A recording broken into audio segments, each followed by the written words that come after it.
What's up, everybody? Welcome to Under the Marquee. I am your host, Matt Gonzalez. With me today is my boy, my homie, Will Reynolds. I got this thing together to invite local musicians that I know, that I love, that are badasses, and kind of put a spotlight on them and say what's up to them. Here we are with Will from Billy King and the Bad Bad Bad. What's up, dog? How's it going? It's going good. Thanks for having me, man. Welcome to one of the first episodes of Under the Marquee. That's the marquee. It's classy. Yeah. You know? It's just using all the same things. Just a little touch of that Texas country with a little Austin charm. Do you remember the first time I met your mom? I do. You spilled a beer on her head in the crowd at one of our shows. Yeah. For those that don't know, we're both sober now, so that's an extra funny story. But yeah, I had a beer, and I was definitely going for yeah, and it just all went on top of your mother. Yeah, it wasn't that much. She was fine. She was pretty pissed. Nah, she was fine. She seemed a little pissed. Nah, she was cool about it. Wow. She laughs about it. She does? Yeah. She still remembers it? Of course. Well, shit, man. Yeah, dude, I just got this thing together because I wanted to hang out with my friends and talk about stuff. And do you remember how the fuck we met? I don't remember exactly how we met, but I do remember the second time we met, and it was me giving you a Lyft ride. I was going to ask you about that.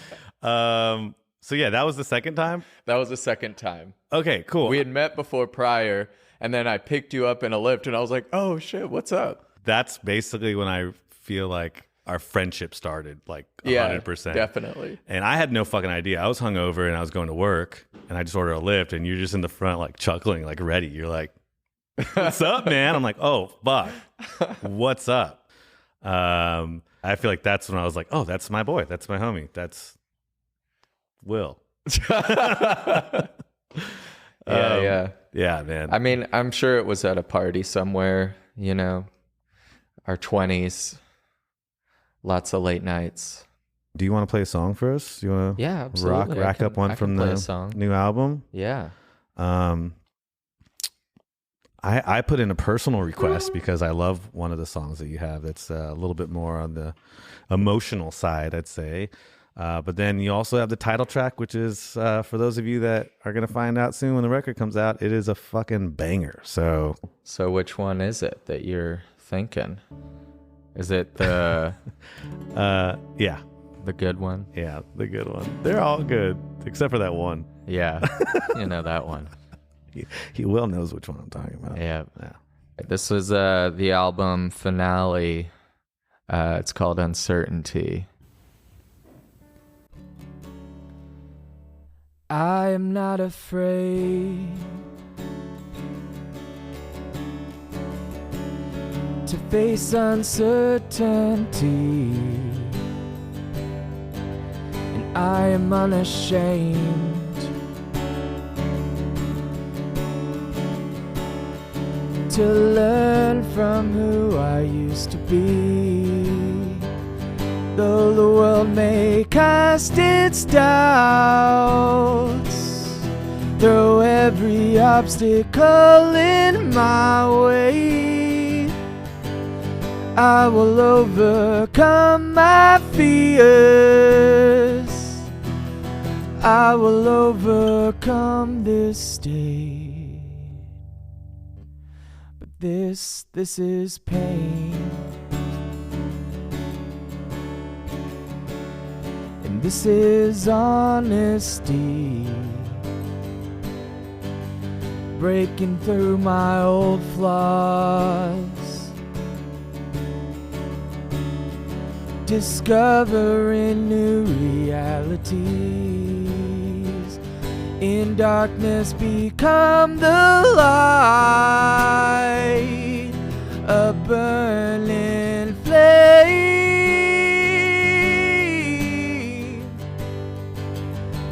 What you're missing isn't lost, and there's no shame.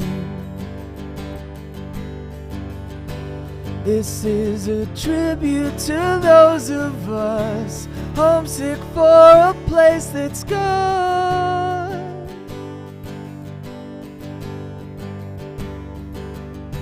Struggling to find the words, wondering what's going wrong.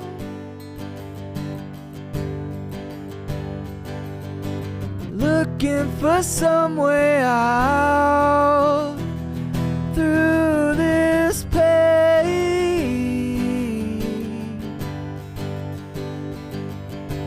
hoping and praying that someday things might change. Only you can make it change.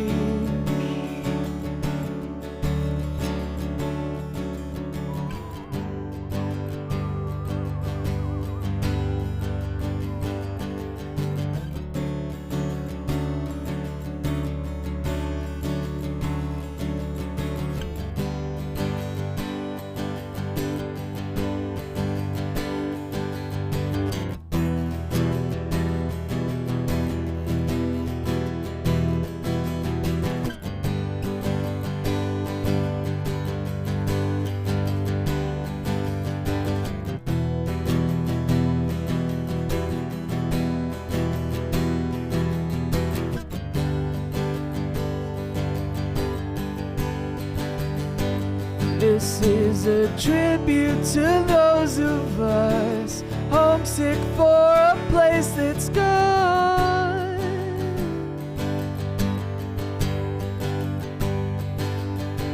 Struggling to find the words, wondering what's going wrong.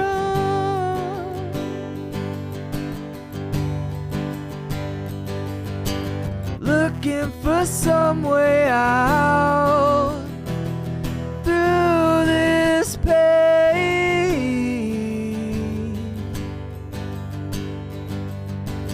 hoping and praying that someday things might change.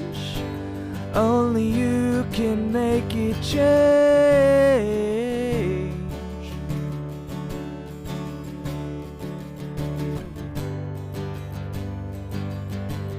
Only you can make it change.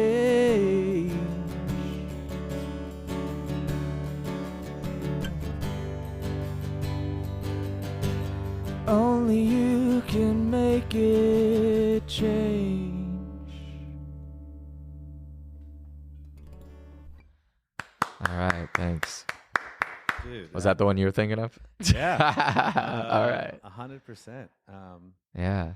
And that one's definitely on left field, you know, like doesn't sound like any of our other songs. Right. Yeah. I love that song. I'm so surprised you put that in with the rest of the song. So you sent it Yeah. to me a long time ago.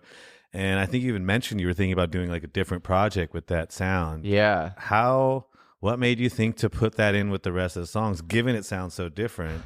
And also, what is it about? Yeah, I mean, it's basically about facing the uncertainty of who you are and being okay with not knowing exactly where it is you line up in this world, what it is that you truly are seeking. It's being okay in the unknown and not being afraid to face the unknown and being willing to grow and learn. The chorus has a line that is, this is a tribute to those of us homesick for a place that's gone. I love that part. Yeah, it's basically people that, like myself, you're homesick for a time that is no longer here, that you can't get back. For instance, as in Austin, you know, the time of us just moving here. I moved here in 2012, but I mean, 2012 to 2018, they were awesome years. They really And were. with this song too, Uncertainty, it kind of was born out of my emotional state to that feeling like it was the end of an era. Like With it just drinking, felt like or- no, well, that was included with it, but just like everything, it was like all these people that I was so close with that are just like friendships growing apart. We're changing, we're becoming different people, or they're moving and I'm moving in a different direction now. It's like I'm wanting different things for myself than what I used to, and understanding that like that era of myself and everything around it that I thought was like, this is my ride or die, I'm going to do this till I die. That's how I honestly felt, 5-6 years ago. But now it's like that chapter has now closed, and I am now opening a new chapter of my journey in life. And not to be afraid to enter into those new states. What made you decide to put that on this record? Yeah, I'm glad well, you did. because I just thought it was incredibly beautiful It's so and good. relatable to the rest of the album. And I thought Nice. that it would really tie the whole thing together to put it as the finale to the album. It's almost like there's so much pent up like aggression and tension in the whole album. Like, It's pretty political based, mostly at our political landscape that we're currently dealing with, and especially our government leaders. It's just about being upset with how they are doing absolutely nothing for Americans. Like Yeah. they're basically just concerned with their own agenda. No matter what side you're on, they're pushing their own agenda. It doesn't matter if what you believe in or who you vote for, they're going to do it regardless. They're just, if they refuse to do what they're trying to push, they'll just find somebody else to fall in line and push that agenda. That's how I feel. And it's like pent up energy towards that, as well as introspection within myself, understanding where I am in this whole universe, and telling a story for other people who might be feeling the same way. Like, I have a line that is, don't be afraid to live the life that you made. Don't be afraid if your vision isn't clearer, so don't be afraid if the vision for what you want to do in your life is not clear, just do it, Don't be afraid to make 10,000 mistakes. Right. Don't be afraid to look yourself in the mirror, because you got to face yourself. You got to understand who you are before you can go out and face the rest of the world. right. Dude, I love all that. I love that. I get that. I'm so glad you put that in the album. Can you tell me what your guilty pleasures music wise are and why they're Hanson? Hanson just has one song that I really enjoyed. Guilty pleasure with music. I love listening to all kinds of music. Spice Girls, that's a guilty pleasure. That's a good one. I love Billie Eilish, I got All American Rejects. I'm into. Oh, I love All American Rejects, dude. That first album. Yeah. I was in 9th grade, and we're getting a ride to school, and we carpooled to school with my neighbors, Cameron and Brian Norris. And Brian, we're going to school, and he hands me a burned CD of the All American Rejects album, and he's like, here, man, you'd probably really like this. It's not really like my cup of tea, but I think you'll love it. And I just fell in love immediately, and I listened to it on repeat my freshman year. And he was more into like Mudvayne, Chevelle, stuff like that, a little heavier. But I mean, he showed that to me, and it like blew my mind. That was like the first band that I really was like, oh my God, this is music. Because before I would listen to like Opeth, Rancid, Dream Theater, Dragon Force, and that's just because that's what all my friends were listening to, and I was like into it, but not really. And then whenever I got that album, I was like, whoa. Like the first CD I ever bought, Lou Bega, Mambo Number 5. Oh, fuck yeah, dude. Mambo number 5. Yeah, ladies and gentlemen, this Dude, is Mambo isn't he number just 5. listing off his ladies in that one? Yeah. Yeah. So what were you going to say about All American Rejects? Oh man, I'm the same way. I love that album. And actually, some guy took me to go do a commercial for McDonald's, and then they gave us like a stack of CDs, and I just had them in my car. And one day I was like going through and I was like putting one in, and I put down in, I was like, it's poppy, it's catchy, it's great. I loved it. The finale song to me on that, the last song, it was just really incredible because they're basically singing about how this is going to be their last song for a while, because they didn't come out with another album for a few years. They didn't really, did they? But like it was very anthemic, you know, and they had the little AM radio thing at the beginning where it's like finding the station and then it plugs right into the song. Yeah. I thought that was genius. I feel like we're getting away from that in music, you know, like little creative trinkets. You get it a lot in rap, but not really in rock and roll or pop anymore, I feel like. Yeah. I know you have a record you've been working on. Yeah. And I've kind of been lucky enough to be friends with you for a while. I've seen kind of your musical journey. How would you describe your sound? Like, Well, thanks, man. What is of course. You know, I just call it classic American rock and roll, you know? Whenever we first started, we went under a moniker of surf rock from hell, because a lot of it was heavy, dark, very like acid-laced beach parties, like, you know, a Marlon Brando film or something sounding, you know, or like it could be in a Quentin Tarantino movie. That's kind of what I was inspired by, that Rocky Erickson too. But, you know, as we've grown, I just love classic rock, and you know, American rock and roll is really like the core of our sound, because we do have lighter rock songs, heavier rock songs, but in that whole amalgamation of all these different genres and sounds, it's just true to rock and roll. I don't know if there's a lot of bands like that right now. Yeah. Doing a similar thing. Like a lot of people are either like very blues influenced or you know, metal or hard rock, heavier like that. Like, or in Austin, you have psych rock. Like psych rock is everywhere. Everyone wants to be Everywhere. You know, King Gizzard and the Lizard Wizard. Everyone wants to be the OCs. Nothing against those bands. I love those bands. And there was a time where I wanted to sound like that too. But then, you know, after a while, I just realized I needed to be true to myself and find my sound and what's coming out of me. How'd you do that? A lot of introspection, a lot of reflection on myself. And really, the beginning of the journey was through sobriety.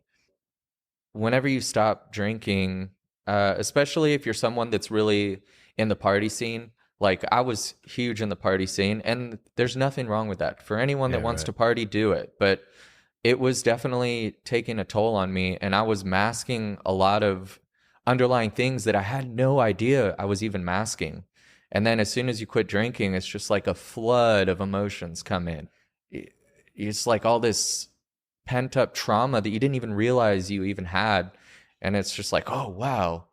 Okay, so you're working through it. And, you know, I would go to therapy and stuff. And then I'm just working through it and figuring out who I am, what I want to be about all over again. It's kind of, I'm grateful for it. Right. And, you know, it's just giving yourself grace every single day, allowing yourself to be fully present in the moment.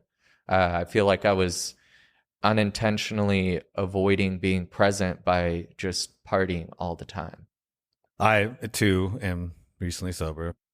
I find myself having an issue sometimes, like when things aren't going my way, and it just fucking triggers a chain reaction of shit. Totally. Do you have that go on? Like, Yeah. The main thing about the best part about sobriety is like, oh, you understand that you allow yourself to feel those emotions. Right. And then if you need to have that day to be completely upset, I allow myself to feel that. And then I move forward. I have to allow myself to fully be immersed in that, like feeling that emotion, so that I can get through it. You know, at the beginning of sobriety, there was a lot of coffee, there was a lot of NA beers, and there was a little bit of maybe microdosing mushrooms, or maybe not because it's illegal here. But it was whenever you were in Oregon. Yeah, it was when I was in Oregon doing it, which is just recently. And then same with like smoking a little bit of weed, which I don't really like in general. And now it's been 6 months, and I find myself like, maybe I should do something to like alter and then I'm like, I don't really want to. Actually, I'm perfectly happy being right here right now. Unless 5,000 things go wrong, which is really just one or two, and then my whole fucking brain spirals And I out of mean, control. naturally, just because of decades of going to alcohol, to resorting to that whenever those situations come up, your body now and your mind desires that because you've created that relief with alcohol. Your brain is seeking that relief from the alcohol's effect on your brain. Right. So like now understanding that is kind of awesome too, because then you're like, oh, wait, I don't need to just immediately resort to this. Right. And that's okay. Tell me about this new record though, because you sent it to me. Yeah. We were listening to it today. It's so fucking good. How is this different than recording other ones in the past? How is this different sound? Yeah. Would you describe it as a different sound than what it was before? I think so. I feel like it's evolved. It's growth, you know. A lot of it is more vulnerable and honest. A lot of it is dealing with my addiction. The album itself is going to be titled Introspective Resolute. It's basically looking within yourself and understanding, you know, that it's okay to be exactly who you are and where you are, and to build upon that, you know, and just take small progress daily. How it's different from the other albums. I mean, the other albums that we did, we recorded in a studio, you know, where you go in and you just hammer stuff out for like 15 hours a day for like 10 days. And then what you come in with is what you got. Right. And that's great. But honestly, this experience was the best for us, I think, and especially to learn. We recorded everything at my house. That's so crazy. And it's sounding incredible. Yeah. And all we did was just use a little PreSonus preamp to my iMac. You know, it's got 2 inputs. We used an 8-channel input that we borrowed to do the drums at our friend Andrew Riefenstahl's house. Nice. And, you know, mic'd everything up that way. But, yeah, everything was done at home. Most of it's and DI, right? Direct input. Yeah. Right? We basically just went straight to our pedals and then pedals directly DI. So it's we're literally using the amps in Logic. And it sounds so good. It right? sounds so fat. It's wild. Yeah. So, I mean, it's a testament of like, look what can be done when you do it yourself. And you have all the time. There's no pressure. You know, if you want to do 50 takes, you can do 50 takes and not have to worry about, oh man, I gotta be out here in 2 hours or else I'm going to have to pay more money or whatever. Yeah. So whenever you do it yourself, you kind of get a little more like laid back approach. And then, you know, we recorded it and then we listened to it for a while, and then we'd add stuff, take stuff away, add stuff, take stuff away, and then listen to it. And then the best part about that was that I was able to like change my lyrics even, because I would listen to that and I'm like, you know, I'm really not liking what I'm saying here. And I feel like I can get something a little more meaningful and impactful that has a little more power within itself in this verse. And I was able to do that because we did it all ourselves. Yeah, right. And it basically, you know, it only took like 2 months. Yeah, I was around. I mean, obviously not obviously. For those that don't know, we are very fucking close friends. So not obvious to you, but obvious to him. Yeah, yeah. You did it real quick, but again, you did it on your time, on your dollar, but not on your dollar because you didn't have to pay thousands of dollars to go rent the studio, get the producer, get the engineer, go record it all. The fact that you did a direct input, for those that don't know, it normally sounds like shit when you do direct input. It sounds like it's coming out of a tin box or something, you know, but it sounds so fucking fat. I drive a ghetto ass van, and the speakers don't work. So I use a little Bluetooth speaker. And just to let you know, your shit passed the Bluetooth speaker test in the creepy white van that I drive as we were rolling around town. I think it actually made it sound better because it was just coming out of a shitty like amp with like me in a van all sweaty with my AC like half broken. Yeah. Capturing that ambiance. You know? It really added to the music. You know? Yeah. It sounds, when I say fat, I mean it's got bass, it's got depth. And I mean the drums sound huge. The which drums is wild. sound huge, man. Yeah, and that's all. You know, we sent our tracks over to Chris Cabanis. He has his own solo project called Bliss with 3 S's. Nice. And, you know, we did a music video together and for a song that's on the album called Reanimated. And when is that coming out? I'm pretty sure hopefully I'm in that. You are in it. Yeah. So I'm a zombie. He's saying that he'll be done with it in September. Hopefully we'll get it out by the time we release the album. But he's on his own time, and that's okay. Yeah. But he does great work. I mean, I've seen some teasers, and it's definitely like a little short film feature worthy. It's very high quality. I'm excited about it.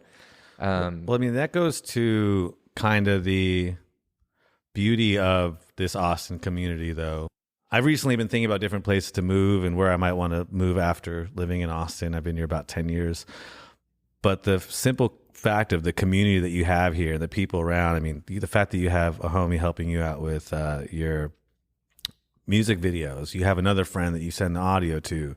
It is a pretty wild, big community of friends and people around. Yeah, the community here is real. It's and it's definitely heartfelt. I'm incredibly grateful for it.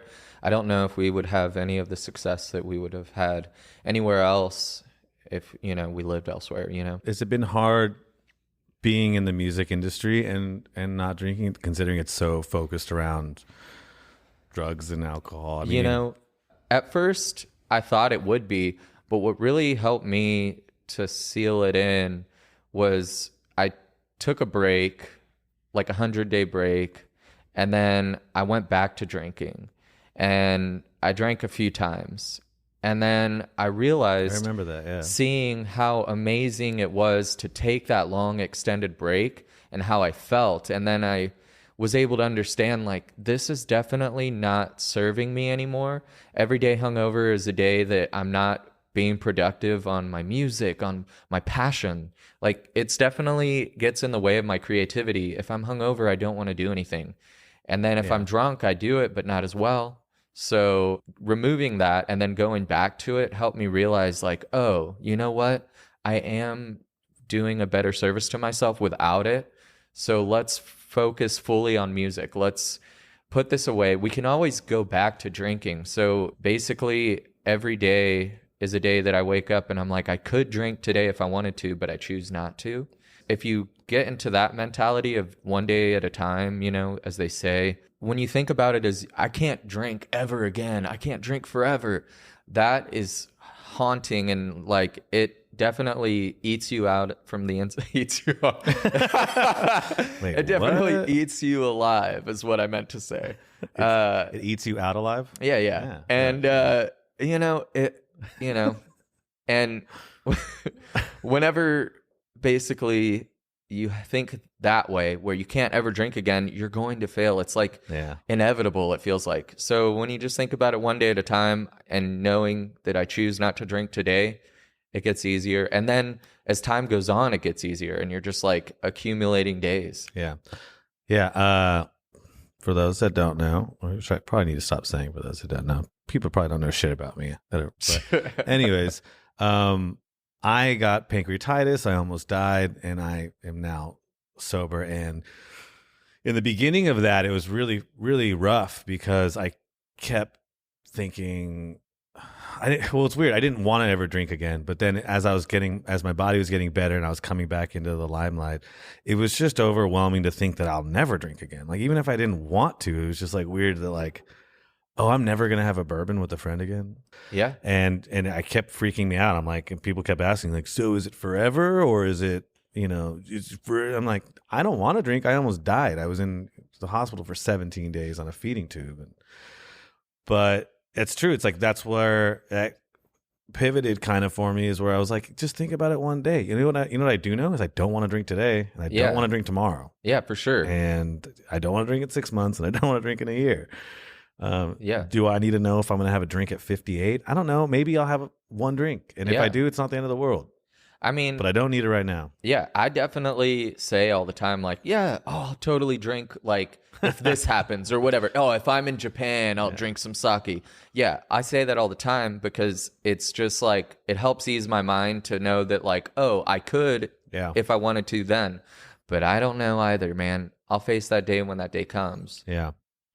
Well, I got to thank you. You've been so helpful to me in my sobriety. And it's definitely the only reason why I hang out with you. It's just because you're sober. I need a sober friend. Yeah. And you're my sober friend. Hey, that's so, all right. I'm glad to be that guy. Totally. Token sober friend. You were my drunk friend too. So that was good. That's right. But no, thank you very much. You have been super helpful through my sobriety and recovery and just in general, that path that I'm going through, finding out these new ways of life. But also, I mean, let's even backtrack. You've been such an amazing friend. Speaking about community, I mean, Will has been just the sweetest human being, the nicest since the day he picked me up and charged me for it in an Uber. He's been. Hey, man, I had to make money. You did. You're the nicest Uber driver I've ever had, dude. So thank you very much. Right on. He did it with a really big smile. He remembered my name. It was really great. Unfortunately, this city is changing a lot. Almost too much for my liking. Yeah, I mean, there was definitely like a pre-pandemic Austin and a post-pandemic Austin. Right.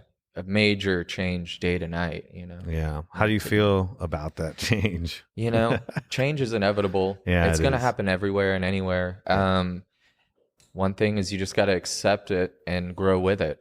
Right. Figure out how you can impact the community to keep things that you feel are special and important to the community. Ensure that those can remain and not just get lost in the mess of skyscrapers. When I got really sick, I had a GoFundMe, and so many people came out. And the thing that they constantly kept saying is, we got to take care of each other. That's what it kept coming up. We got to take care of each other. And then that made me start thinking, man, think about the community we have in Austin, the people around us. And I agree with you. Although it's changing, don't get lost in the skyscrapers, don't get lost in all the stuff, on all the sauce, but remember what is here. And that's kind of why I wanted to come back and start this podcast, was because I realized there is this great community of people that we have here. There really is, man. Yeah. And I feel like it's only going to get as good as what we put into it. 100%. So if we work to make it better, then it can only get better. Yeah. And, what I'm hoping to achieve with this podcast is that maybe this helps shine some light on all that. God knows there's enough comedian podcasts out there. Let's do some for the musicians. I won't name any names, but yeah, man. Let's switch over, man, and try another one. Yeah. Bust out another one. Yeah. So this will be the title track to the album, Introspective Resolute. Cool. What's give us a little bit on this one, or you want to tell us after? Yeah. So basically, this song is mainly about the struggles with addiction, and with addiction, the path is not linear. You're not really. It's not just like one day you're drinking and then one day you're not. It's a struggle. You're trying to break free from it, trying to break free from the chokehold that it has on you. And so like the first two verses repeat themselves. It's basically like a song with 3 choruses, no verses, or 3 verses and no chorus, however you want to look at it. But the first 2 repeat themselves because it's like the struggles of addiction. You're trying to quit and you're trying to quit, but then you end up going back, and then you keep trying and you go back. And then the third one is finally breaking free from that struggle. You're right. And,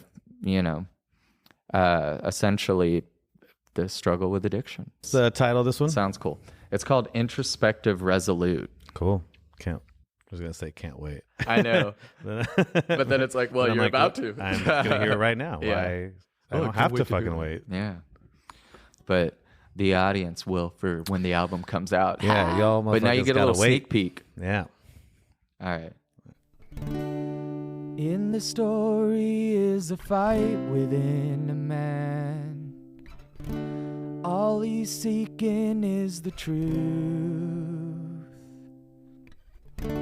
revealing all his hidden lies to understand. An introspective, resolute.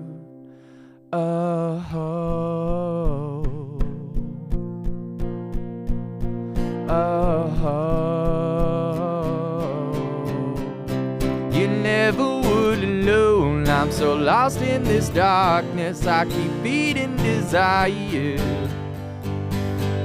totally out of control. I'm keep chasing this high. I can't take any longer.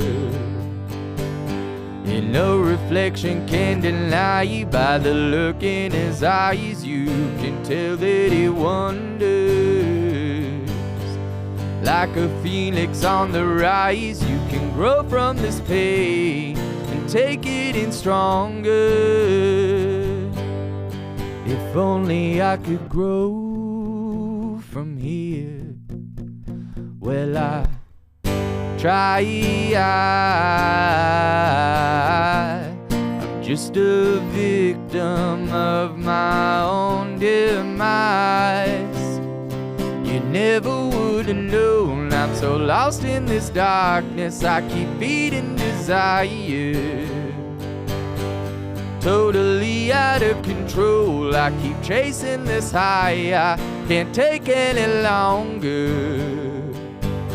And no reflection can deny. By the look in his eyes, you can tell that he wonders. Like a phoenix on the rise, you can grow from this pain, take it in stronger. And no more self-sabotage, self-sabotage, self-sabotage.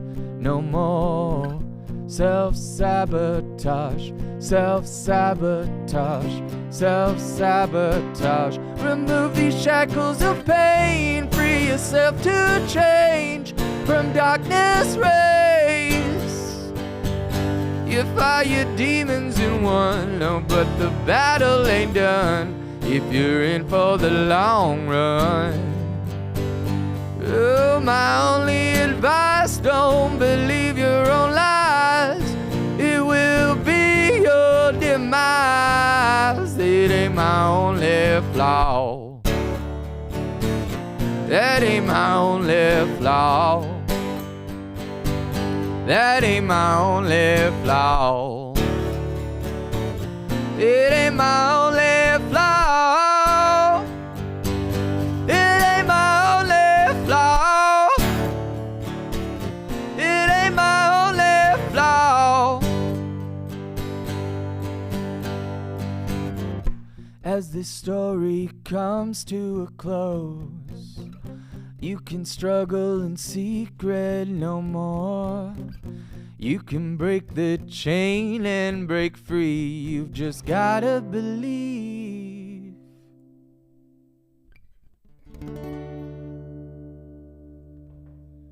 All right, thanks. Man, that is, man, on the record, it's a goddamn banger. It's so good. And, It really is a banger, man. Cameron, his guitar work. What y'all are missing right now is our boy Cam. He just has a fucking shredder on that motherfucker. Yeah. He wailed. I don't listen to lyrics very much, and I, for the first time, actually heard what you were saying, and it's so great, man. It's so powerful. Thanks, man. It's crazy. I don't know how I didn't listen to that, given that I'm on this sober journey with you. Yeah. So many quotes in there just hit, and it drives such an emotional stake, and it's really good, man. Thanks, man. As I was saying, this album is really about honesty and vulnerability, and just being true to myself. And, you know, where do I want to go on this journey around the sun year after year? Yeah, where do you want to go? Well, I don't know, and that's okay. I don't know But either. I just want to keep taking it one day at a time. And, you know, honestly, making music that makes me happy is just really the main thing. I'm not trying to do it for anyone else. If other people like it, that would be incredible, obviously. Then I can continue making music and supporting myself that way. But I feel like at the beginning of making music, it was for myself, but also, you know, I was like seeking to be part of the cool scene of Austin or whatever. And, you know, mainly in sobriety, I just realized that I had my goals and ideals kind of backwards. And this album really wanted to do something true to myself. How was it? How were your goals backwards? Oh, because I was doing things to try to sound cool so that I could be more aligned with the people that are in the scene, in the know, and doing bigger, better things, you know, trying to like piggyback off of that instead of trying to carve out my own path. Right. And not saying that anything against like my previous music. I love it. And it's rock and roll, man. It's fucking rock and roll. It's definitely rock and roll. It's fucking rocking. You know, you want to be in a cool car driving down, hanging out with whatever cup of tea you want to hang out with. Yeah. When you hear that music. But then I hear this stuff and I'm like, oh, it has the same grit, same heaviness, but it's got depth now. Not that it didn't before, but I mean, tell me if I'm wrong, but wasn't one of your other songs about your cat? No, I make that as a joke. It's called The Night Terror. And I heard it was about your cat. Yeah. No, I always made that joke live because I thought it was funny. I mean, I live with you. Your cat definitely could be a night terror. Yeah, definitely. Is it true your cat, a bat flew into your bedroom once and your cat got a hold of it or something? No, so we're sleeping. It's like, 2, 3 in the morning or something. And is this the house that we lived in together? Yes. Yeah, and there was weird shit around there. There was. I mean, a snake crawled in one time. I'll tell you that in a sec. But so we're asleep and there is something flying around and the cat's going crazy. And the cat woke us up because we're like, what's going on? And Ryland's like, oh my God, there's a bird in here. And I was like, what? And I looked up on the wall and I was like, whoa, there's a bird in here. Turn on the light. Holy fuck, it's a bat. There is a bat in my fucking bedroom flying around. So I was like, I don't know what to do. So I went and grabbed a towel and then just grabbed the bat with the towel. What? And fortunately, there were no wind screens on the windows. So I just slid the window open and I just threw the towel out. And I was like, I'll get you later, towel. And the bat fucking flew off. Wow. But straight up, a bat had figured out, it flew into the attic somehow. I mean, I guess there was a bunch of holes up there, but there was a hole in the ceiling of my closet that I had boarded up.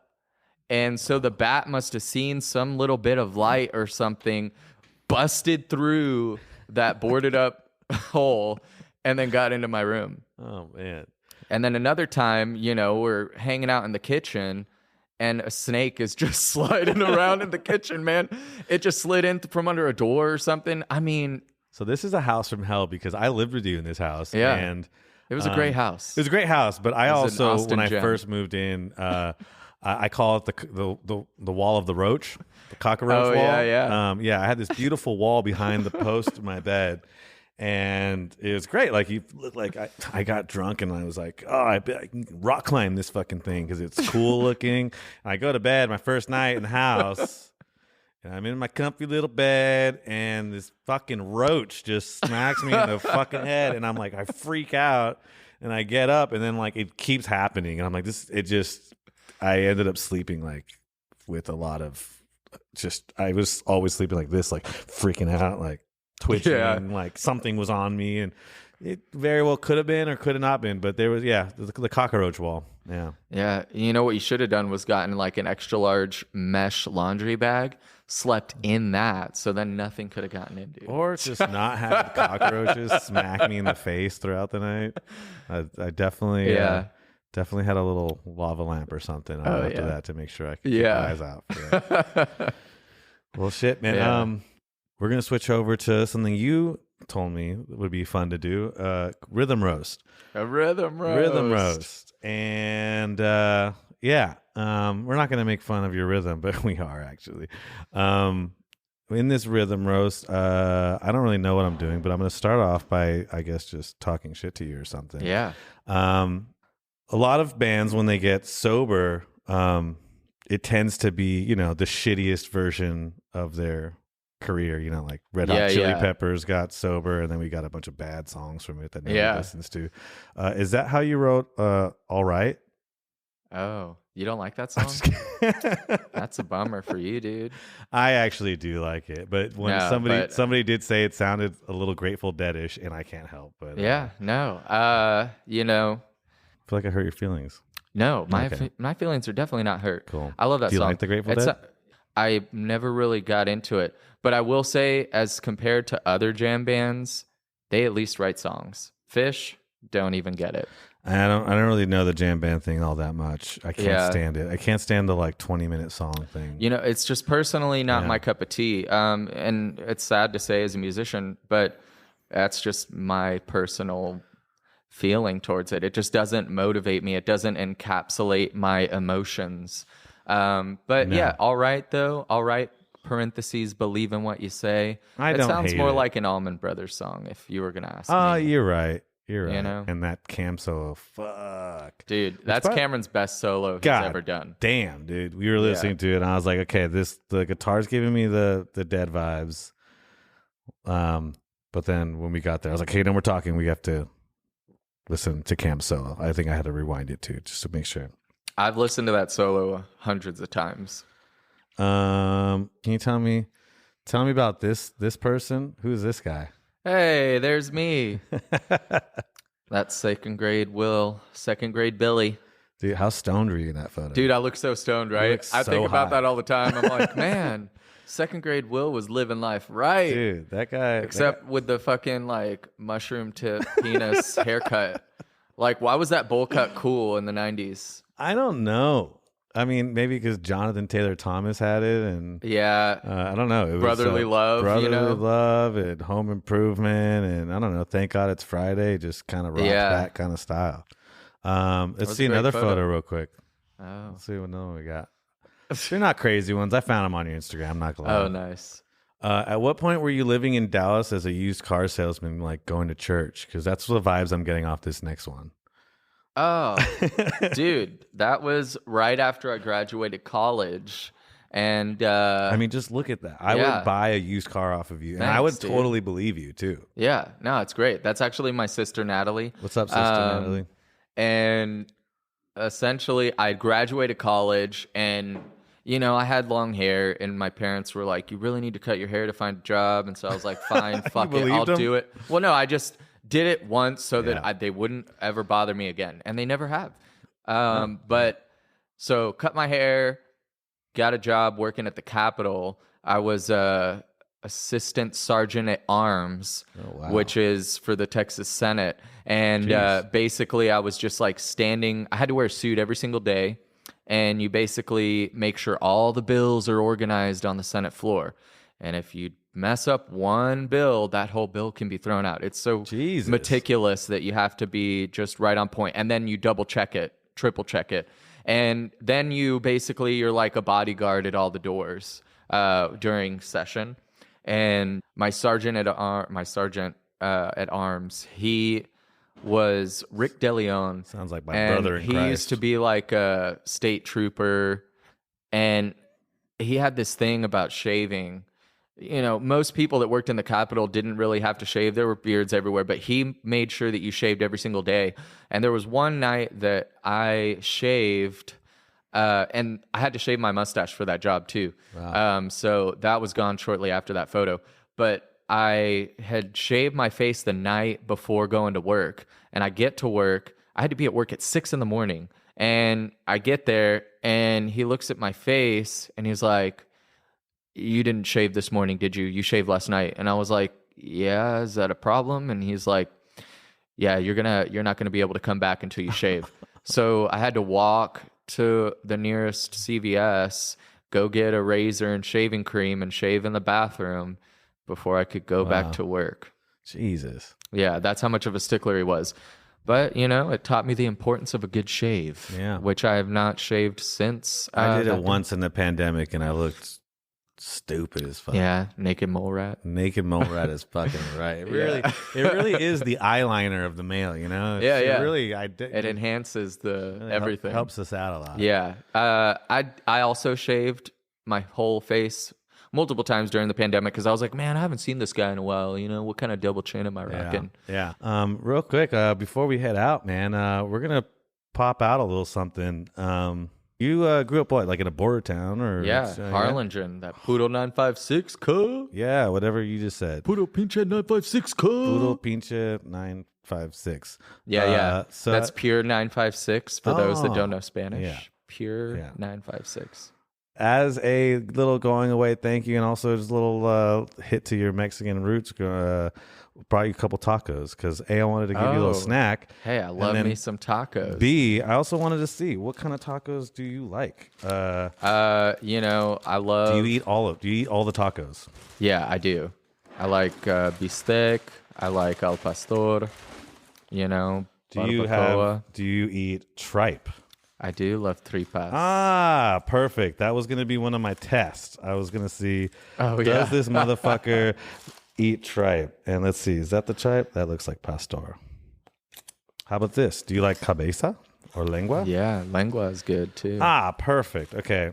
I honestly pulled this out because A, I knew you grew up in the Valley, and I wanted to bring a little treat. These are from our homies at Las Trancas. They didn't give them to us, love but Taqueria Las Trancas. They're my homies because they're fucking delicious. Right on. Here, get over here. Get this tripe taco. I'll get it.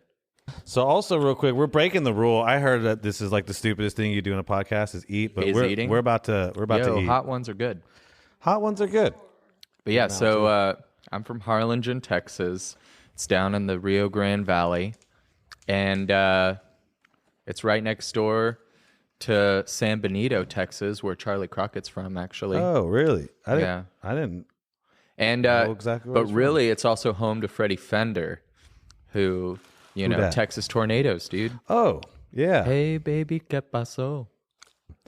I did hear recently, I listened to one of your podcasts on something else, and you said something about that Billy King is actually your grandfather.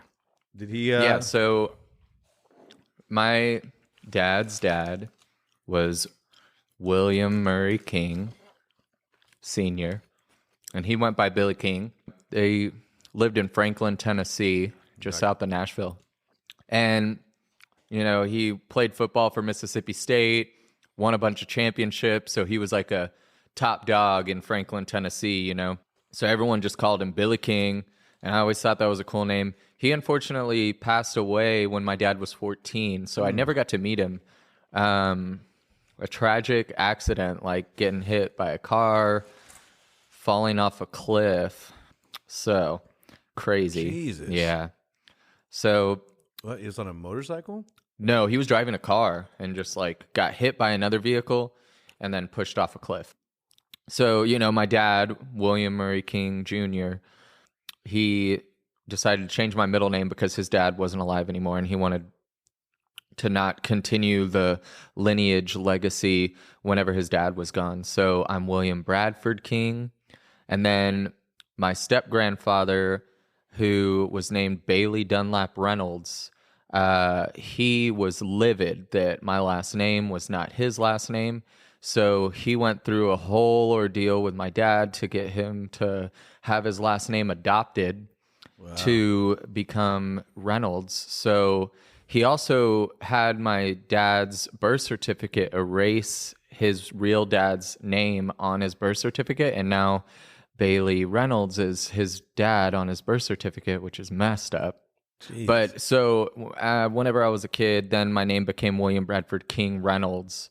And, eventually I'll change my name to remove Reynolds because I don't feel like continuing a lineage of somebody who is just not a good person. And there are very few people that I would say that about.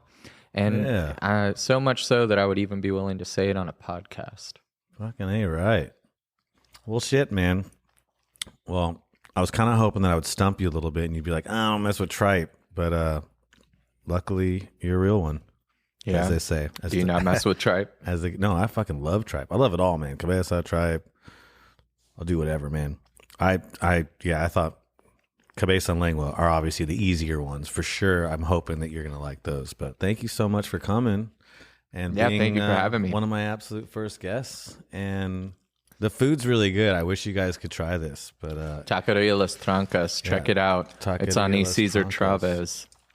It's on East Cesar Chavez. They have bomb ass tacos.